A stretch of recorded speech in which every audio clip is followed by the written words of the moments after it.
Okay, welcome to my talk. I'm going to talk a bit about web syndication with TYPO3 and ActivityPub. First, a little bit about me. I'm Andreas Nedbal. I'm a senior front-end developer at Code in Germany, near Munich. Also, I'm a TYPO3 core merger, mostly focusing on backend UX and the like. Actually, as we were in a talk about brilliant failures, I start one right away. I forgot to add a slide or something that explains what syndication or web syndication is. I will summarize it quickly. Syndication is just a process of sharing your content around to different sources. Previously, in earlier ages, there was like you shared your articles to entire websites completely. Web syndication we just use to share content to different sources, and that's what I'm going to talk about now. Like, how was content shared previously or is shared currently? One of the options is RSS. Most of you will probably know it. Some simple XML markup that you just have an endpoint of, and some clients can ingest it. Pretty easy to add. Most people just add it at the site as well. But one kind of a problem is, like, I could ask around, who of you is using an RSS feed reader? So in the room we had one person. So this, yeah, old. RSS feeds were quite a hype in the 2000s and early 2010s, and then I think it basically started coming down when Google News or Google Feeds stopped supporting it, and other things also dropped it. So first it was adopted by everyone, then the most popular option dropped it, and it ended up slowly disappearing, even though it's like a kind of like staple of the web as well. So people just implement it. It's just not really consumed anymore. Then another part is newsletters. Like, you just build it into your website. Like, some systems like TYPO3 have the options, like where you can add extensions to do this. There's like multitudes of them. Won't name them. There's several. Or you even have like external systems like MailChimp and whatnot. Also, an endless sea of providers that you have. Depending on the type and what audience you have, you either might craft them manually, or you just aggregate lists of your most recent articles. And here we have the same. Like, who of you is like already a bit more? It's like it also depends on the type of audiences. That like in technical spaces and what is this, the more likelihood. But like, let's say younger people, I wouldn't see them specifically subscribe to newsletters nowadays. Also, if you handcraft them, you have to deal with really, really old HTML markup to make them work. People that sometimes they're based on RSS feeds, which is like really meta. Yeah, and it will go even further with RSS feeds as well. So the next thing is feed aggregation to social platforms, because there's services, there's like Lyft, Zapier, and what else, also probably quite a lot. And they allow you to ingest RSS feeds and whatever else, basically, and do things with them. Most people use them to post them to social platforms and whatever. They're nice because now someone else took the burden of sharing your content around the internet for you. The thing is, they also cost a lot of money, especially with the advent of, let's say, a certain someone buying a certain social network and propping up the costs for APIs. These services are now offsetting the cost of the API access to the customers. And of course, there's like the final option, direct publishing to those platforms using those APIs that I just mentioned. Pretty simple, like programming is involved, but as I just said, with the current changes in like social networks, like access to APIs is not as open anymore as it was like 10 years ago. everyone built some kind of Twitter app and shared random stuff. It was really easy. Nowadays, it isn't. Now you need to go through application processes, if it's even possible, whatever. Then if it's accessible to users, it's incredibly high priced as well. And if you have some specific systems that are even locked down completely, like I don't know if someone in here tried to build some publishing to, let's say, Instagram or other services. Basically impossible, but that's also coming from regulation or self-regulation due to all the data scandals they had. So they basically make it as hard as possible for you to even want to share those services. They don't want you to do that. So let's talk about another alternative. Let's meet ActivityPub. What is ActivityPub? ActivityPub is a decentralized protocol based on the activity streams data format. I will get into what that format is exactly. You can, let's summarize it as JSON and JSON-LD for now. It's an officially recommended W3C standard, which was made by the Social Web Working Group. It provides a client-to-server API or a server-to-server API. Client-to-server is not used that much. You will mostly see server-to-server APIs. So, and it's used to publish content, like, and share content around different platforms. So who is using ActivityPub? I have an assortment of different software here. We have the probably most known out of this list, aside of, let's say, Threads maybe for its size, is Mastodon and WordPress. Then we have PeerTube, PixelFed, Flipboard, Ghost, another blogging platform, WordPress, and Threads. I actually wouldn't really recommend Threads anymore for this, considering recent Meta and Zuckerberg things that happened. Also, WordPress. Matt Mullenweg is doing a bit of shady things as well, but all of these platforms have either direct support or plugins that enable sharing content between each other with ActivityPub. And all of these platforms are all using for different purposes. We have microblogging, a video platform, a photo sharing platform, a news aggregator, and other blogging platforms. Wouldn't it be cool if TYPO3 was in this list as well? So why should you support it? First of all, there's like the entire societal standard. It's an open standard that's not controlled by a single entity. Same goes for what you then build on top of that. Like, there's not a single entity that controls the entire network of it. Like, people can build small communities, specific software projects. They run with their own set of rules, but they all can talk to each other.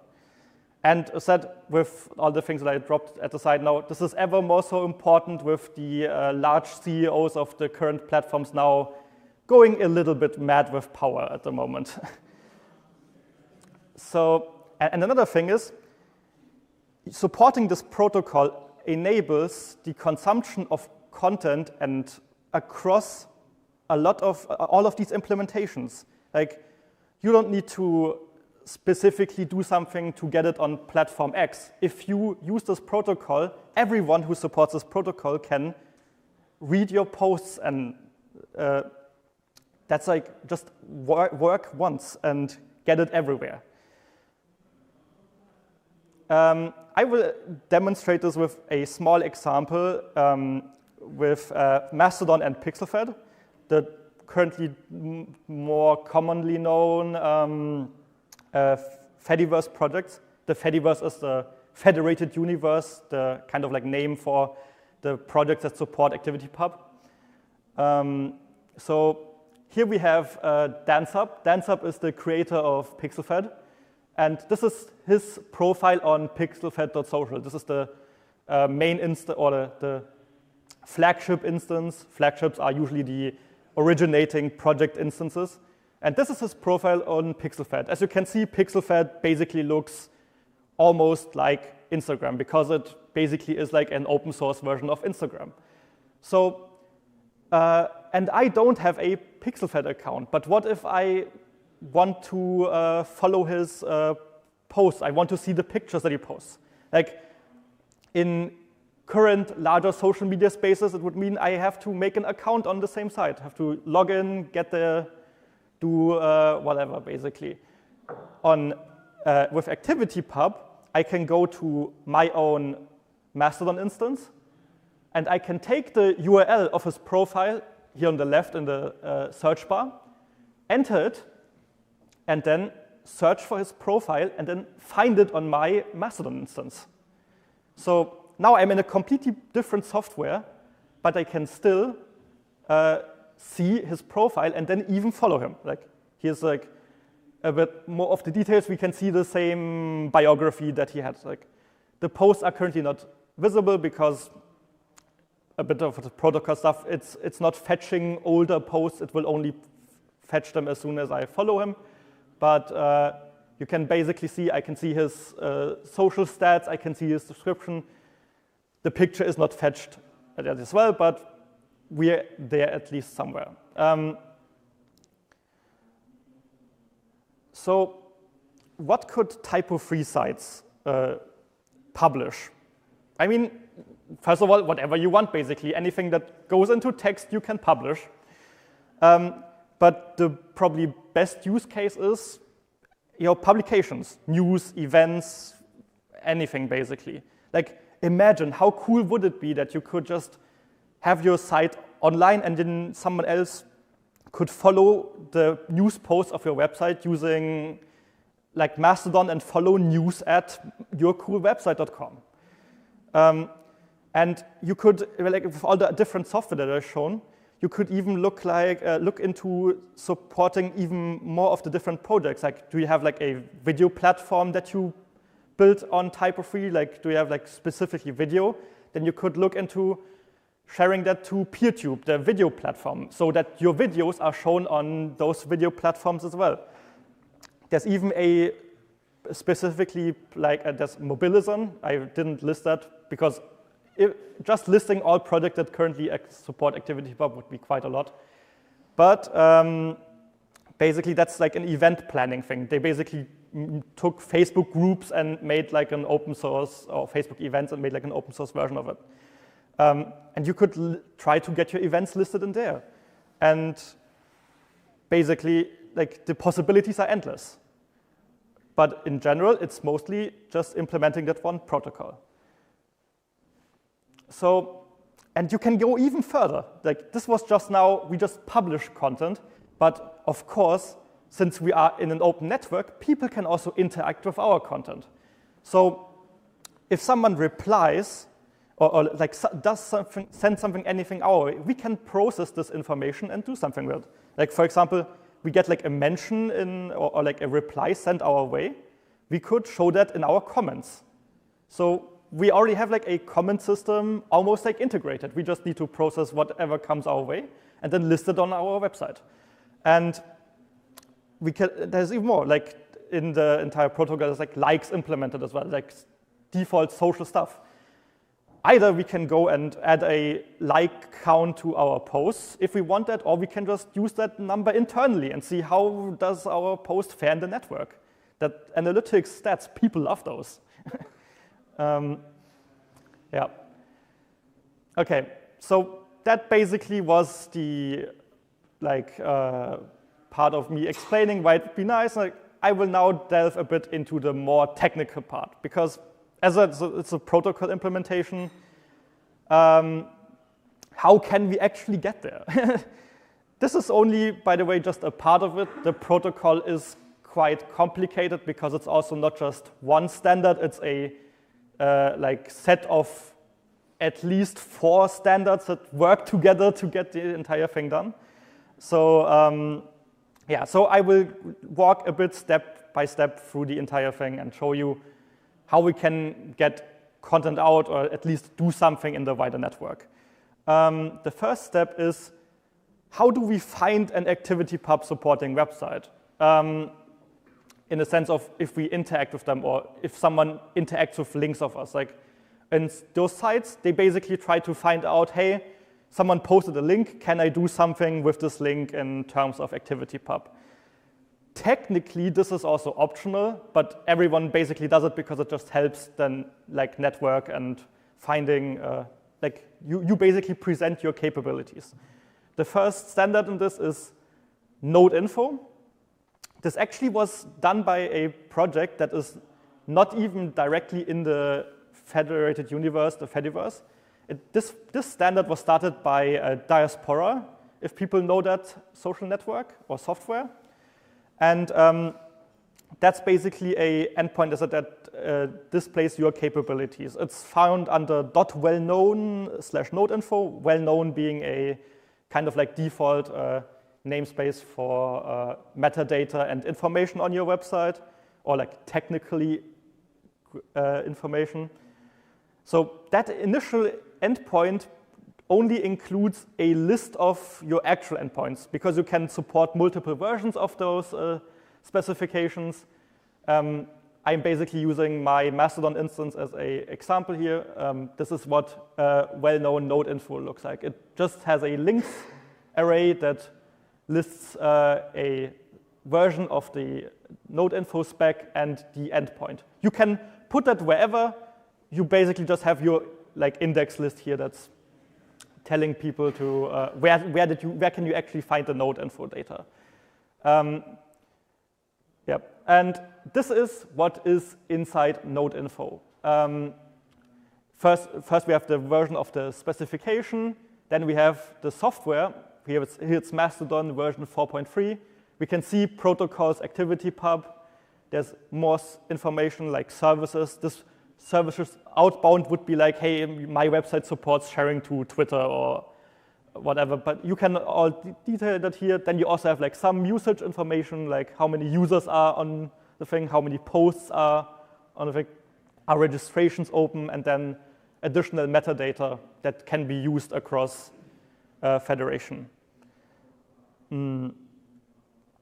So now it's how do we find users? If we know their like handle, how can we get the actual data from them? Because that's like knowing their name is one part, actually getting the data for the profile is another one. And that's basically the screenshot demo that I just showed, just the technical part of it. And let's get into another standard. This one is WebFinger. For people that have been using computers for a while, also probably a bit on Linux systems, this is basically it says it, it's the web version of the Finger protocol, which was used for identification purposes back in the early days. And this is WebFinger, and this is also a standard location web endpoint that you can use to query information on basically any kind of data that you provided on. This is mostly used to find accounts, but you could also, if you know the URL of some post, you could also ask WebFinger, hey, where's the API data for this post?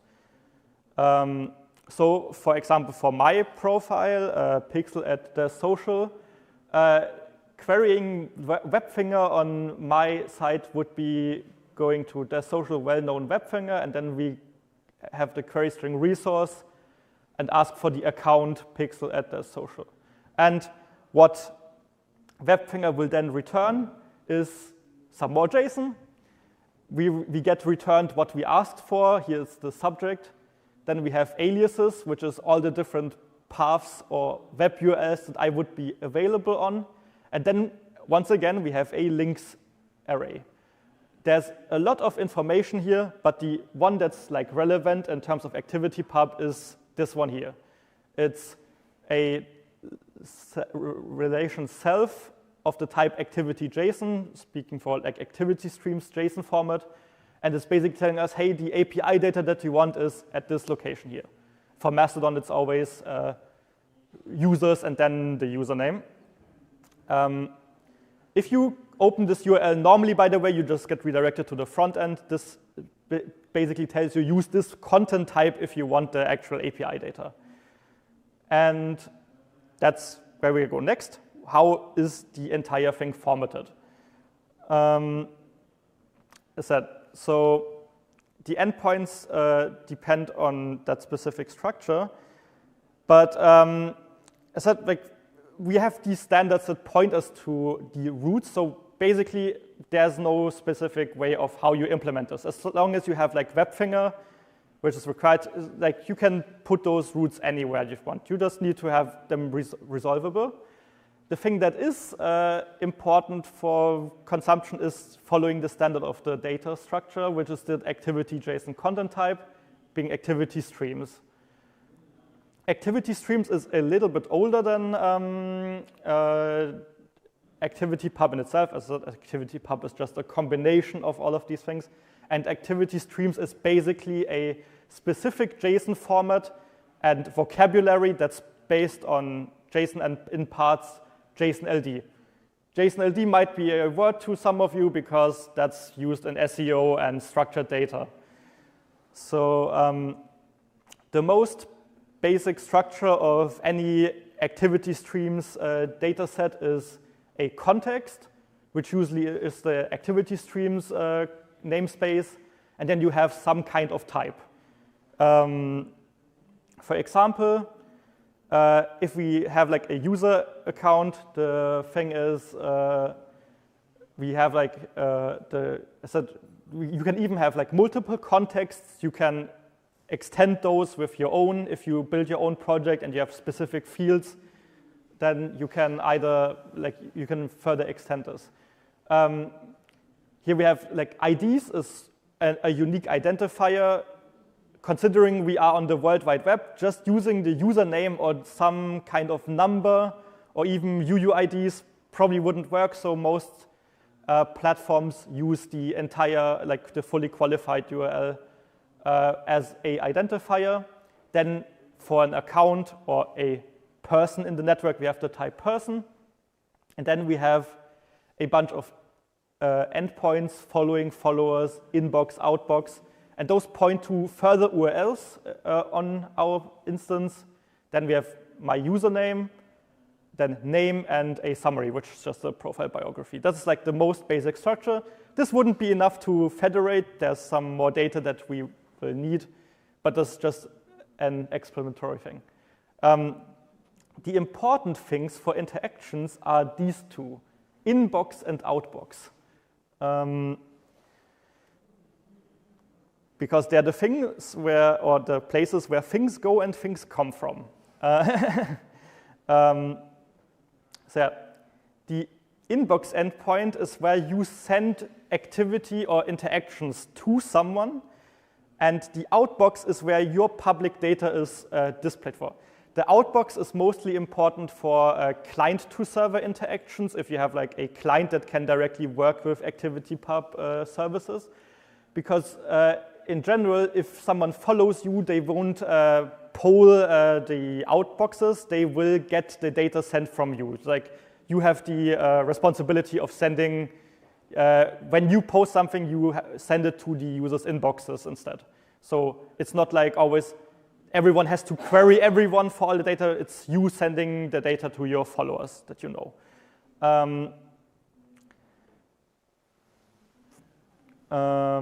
Okay, then to go even further in this, one part of activity streams is collections. Basically just paged sets of data. For example, the outbox here, it even has like a nifty thing that initially if you query it, you can decide to just don't even put out any data. So you just tell it, hey, I have, in my case, like 16,000 entries in my collection. But in order to actually start querying the data, you have to pass a page parameter. So initially, if you just want to know the counts of stuff without querying any data at all, you can use this short kind of request. But it's basically just a standard on paged collections. And this is like the basis for a lot of places as well. The following collections, like this is the standard way of how you get a list of things and present them to other implementations. Okay, now how about we send some stuff? Or what do we need to send to others? As I already talked about earlier, like activities are like sent to 2 different endpoints depending on who or what they should reach. If we interact specifically with a user, we can send it to that inbox endpoint that we got from that specific user. But let's say if I make a post that like isn't mentioning anyone specifically, then I send it, and I know, let's say I have multiple followers from instance XYZ, I send it to a shared inbox endpoint, because every instance also has a generic inbox. So not just every user has it, but also an instance itself, because the instance knows, like if it receives a post from you, it knows, hey, oh, this is this user, and my software or this software knows that these users follow me from that instance, so the service can then go and move or notify the users of that post specifically. So this is also like handled by the software instead. So I don't have to go and send it to, like if I have like tens of followers on the same instance, I don't have to send 10 requests to the same site. I just have it to send it once. The software will take care of the rest. So let's say if I want to follow Alice at Mastodon Social, for example, this would be a follow request. This is another activity streams type we already know. A follow also has a ID.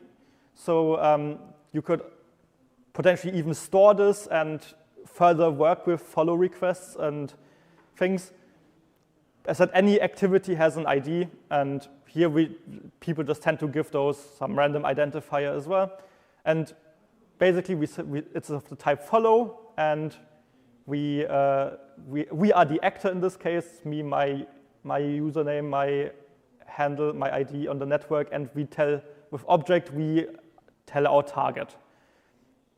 In response, like for a follow to actually go through, Mastodon Social would then reply with an accept activity to basically tell us, hey, the follow has been accepted. Like this happens automatically unless you have like a private account. Then it would only send that after manual approval.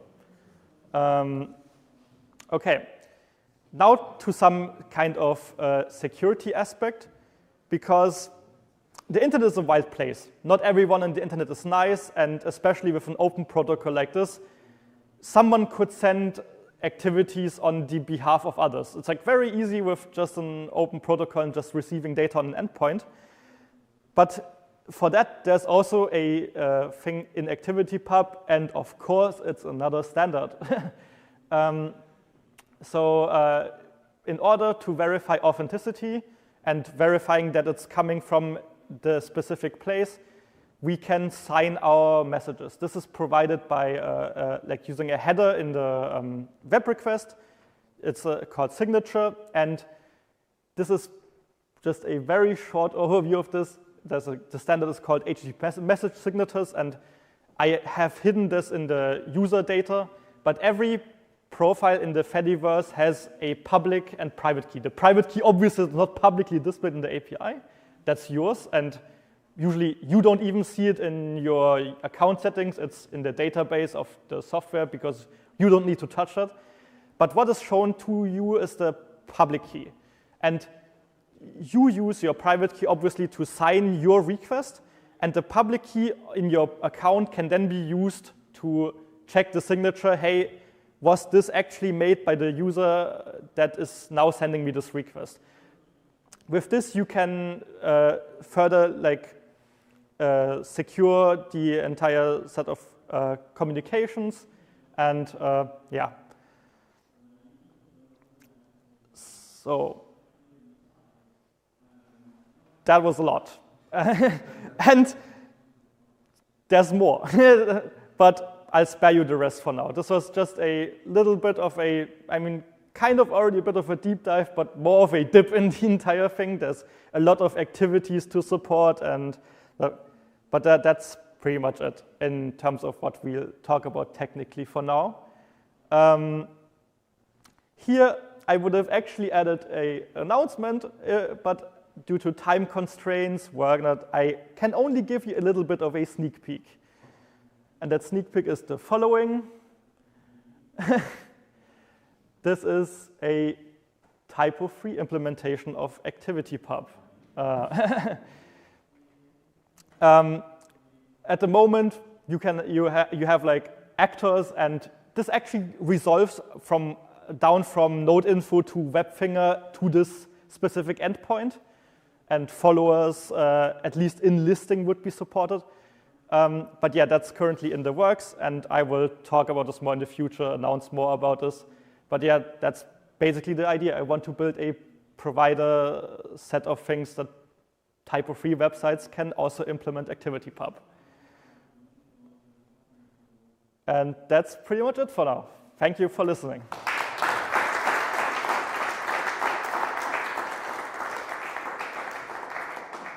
Does one of you have any questions? Yes?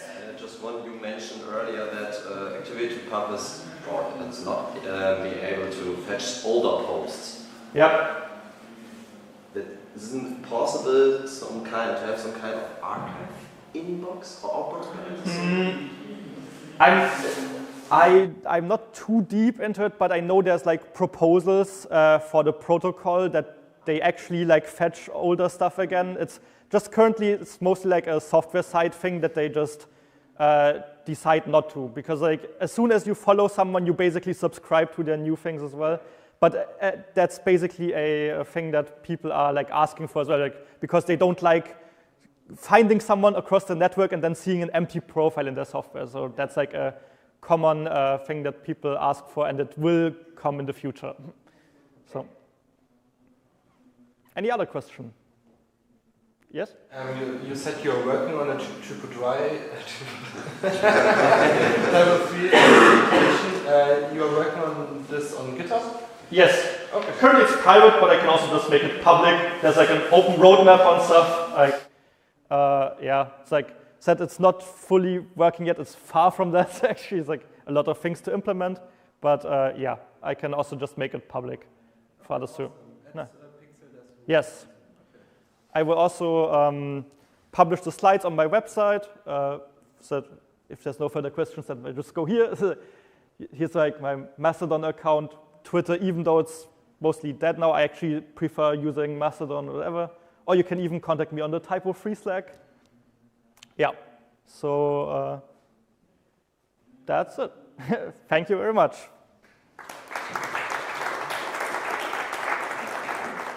Thank you, Andreas. I have a little present for you. Works well when you have a girlfriend today, because it's Valentine's Day. So I don't know if you have a girlfriend. So yeah, thank you.